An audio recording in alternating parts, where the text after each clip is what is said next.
नि सा गा पनि पनि धा पा पद पद गा नि ध सा नि सा गा पनि पनि धा पा पद पद गा नि ध सा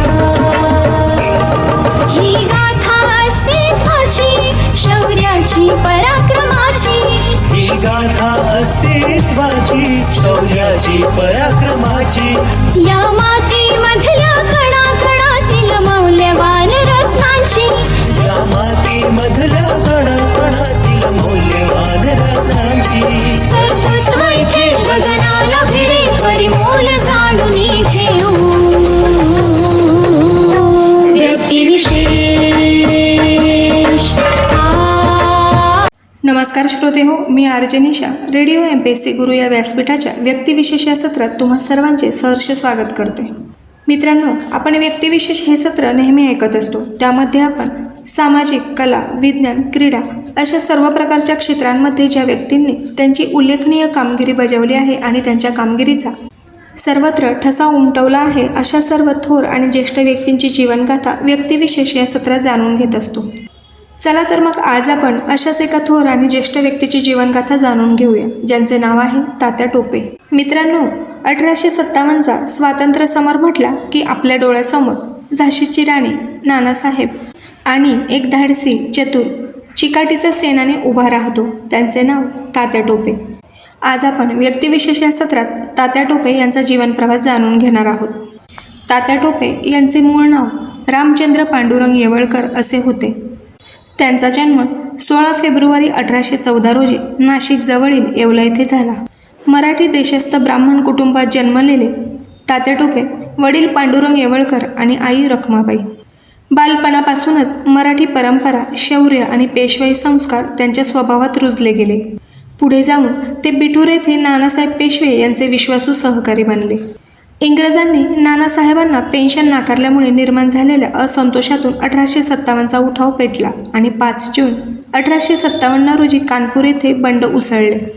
नानासाहेबांनी राजकीय नेतृत्व घेतले तर तात्या टोपे यांनी लष्करी मोहीम सांभाळत इंग्रजांविरुद्ध जोरदार लढा दिला.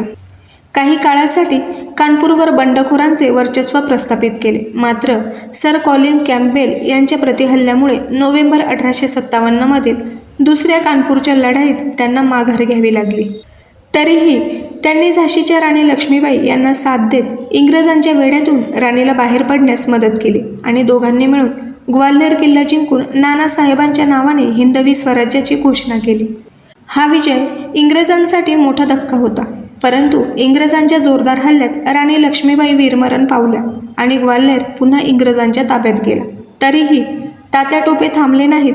त्यांनी राजस्थान, मध्य प्रदेश आणि बुंदेलखंड या भागात गनिमी काव्याच्या पद्धतीने इंग्रजांना सतत छळले. टोंक व चरखारी येथे मोहिमा राबवून काही विजयही मिळवले. त्यानंतर 1858 ते 1859 दरम्यान सतत हालचाल करत ब्रिटिश सैन्याला चकवत राहिले. अखेरीस नरवरचे राजे मानसिंह यांच्या विश्वासघातामुळे त्यांना पकडण्यात आले.